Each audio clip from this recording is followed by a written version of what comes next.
Hello दोस्तों, उम्मीद करती हूँ आप लोग अच्छे होंगे। आज मैं हाजिर हूँ एक नई और दिलचस्प कहानी के साथ। वो रोज़ की तरह आज भी फजर के अजान होने से पहले उठी, फ्रेश होकर वज़ू करके नमाज की तैयारी में लग गई। नमाज पढ़ने के बाद किचन में आई और चूल्हे पर चाय का पानी चढ़ाया। फिर बच्चों को नींद से जगाया ताकि वे स्कूल के लिए तैयार हो सकें।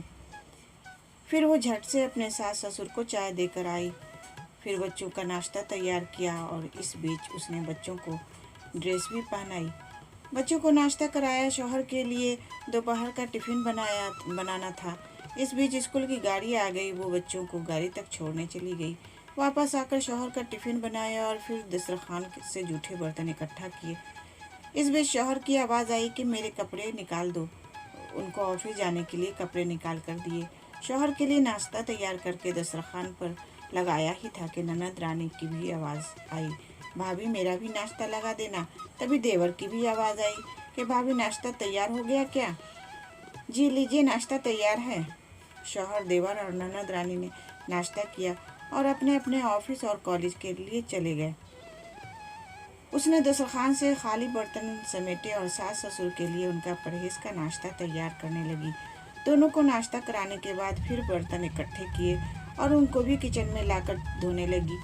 इस बीच सफाई वाली भी आ गई और फिर वह सफाई वाली के साथ मिलकर सफाई में जुट गई।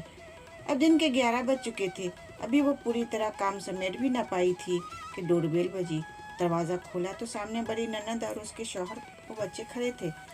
उसने खुशी खुशी सभी को बड़े प्यार के साथ घर के अंदर लेकर आई और उनसे बातें करते करते बड़ी ननद की फरमाइश के मुताबिक नाश्ता तैयार करके खिलाने के बाद अभी वो ननद के पास बैठी ही थी कि सास की आवाज़ आई कि बहू, खाने का क्या इंतज़ाम है?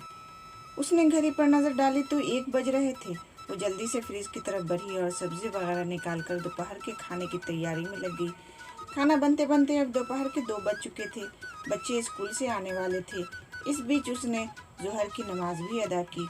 फिर बच्चे भी आ गए। उसने जल्दी जल्दी बच्चों की ड्रेस बदली और उनका मुंह हाथ धुलवा कर उनको खाना खिलाया। इस बीच छोटी ननद रानी और देवर भी आ चुके थे। उसने सभी के लिए खाना लगाया और खुद रोटी बनाने में लग गई।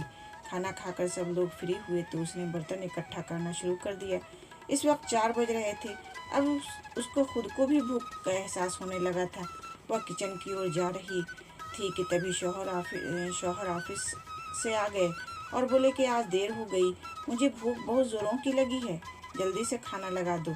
उसने दस्तरखान लगाया और जल्दी जल्दी शौहर के लिए गर्मा गर्म रोटी बनाकर ला कर देने लगी। अब तक 5 बज चुके थे। अभी वो खाना खिला ही रही थी कि शौहर ने कहा कि आ जाओ, तुम भी खा लो।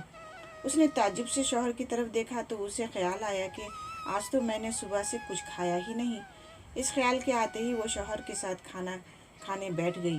अभी पहलाने वाला उसने मुंह में डाला ही था कि आंखों से आंसू निकल आए। शौहर ने उसके आंसू देखे तो फौरन पूछा, तुम क्यों रो रही हो?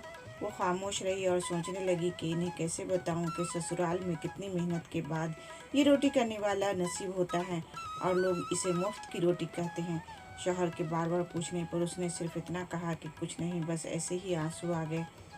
शौहर मुस्कुराए और बोले कि तुम औरतें भी बेवकूफ़ होती हो, बिना वजह रोना शुरू कर देती हो।